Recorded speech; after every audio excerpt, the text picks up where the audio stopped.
Sobrang nakakapagod nga ngayong araw na to pero laban lang. Hello mga ka-Toinkers, ako nga pala si Fonzie, isang Pilipino at mahigit isang dekada nang naninirahan dito sa Italy. Nung mga oras lang yan ay kalalabas ko lang sa akin trabaho at tanghaling tapat nga yan kaya naman santing yung kainitan. Dito pa naman sa Italy kahit ganitong kainit ay hindi uso magpayong, bali yung payong ginagamit lamang dito kapag umuulan. Hindi ko nga alam kung ako lang ba yung ganito pero kapag summer talaga namang ramdam na ramdam ko yung pagod. Isipin mo naman napakahirap na nga ng trabaho mo dito tapos ganito pang kainit tapos napakatagal pang dumaan ng bus, na po talaga namang aabutin ka ng bad trip kaya kailangan may baon kang mahabang pasensya. Dahil napakatagal ng dumaan ng bus na kailangan kong sakyan para makarating ako sa aming bahay, dumaan muna ako dito sa Fontanella para nga makapaghilamos at uminom ng tubig dahil hindi ko na talaga kaya yung init at saka uhaw. Medyo sumigla-sigla nga yung pakiramdam ko after ko maghilamos at saka uminom ng tubig at sa wakas dumating na rin yung bus na kailangan kong sakyan. Mula nga pala dito sa Logistiniana hanggang sa aming bahay ay 20 minutes na biyahe lang pero kapag may traffic baka abutin ka ng isang oras. Mabuti na nga lamang ng mga oras na yan ay walang traffic kaya naman smooth na smooth yung ating biyahe. Tapos pagbaba ko nga pala sa bus na yan, maglalakad pa ulit ako ng another 10 minutes para tuluyang makarating sa aming bahay pero okay lamang yun para makapag-exercise na rin kahit papaano. Pagkarating ko nga dito sa aming bahay dapat maglalabon ako ng 2 itlog kaya lang iisang piraso na pala yung nasa ref kaya iisa na lamang yung niluto ko. Mabuti na nga lamang may tira pa kaming inihaw na manok kagabi kaya naman ito yung kinain ko habang nagpapabulak ako ng itlog. Kung mapapansin nyo rin nga pala mga ka-Toinkers, hindi na ako kumakain ng kanin ngayon kasi nga nagbabawas ako ng timbang kasi napakalaki na ng tiyan ko. Tuwang-tuwa nga ako dahil from 75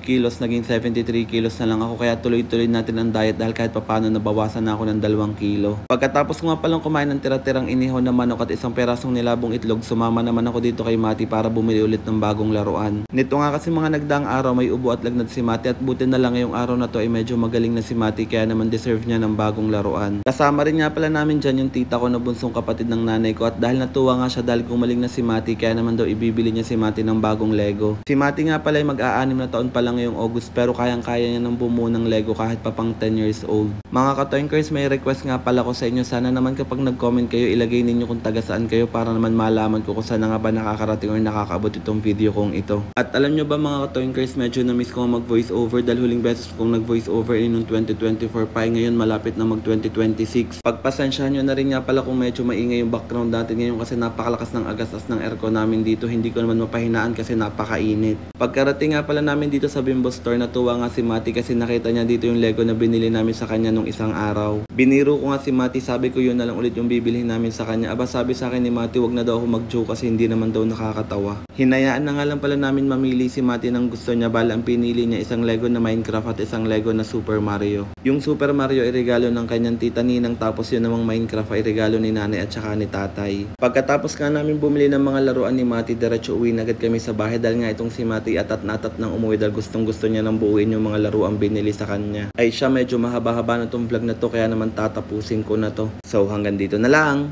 Toink toink!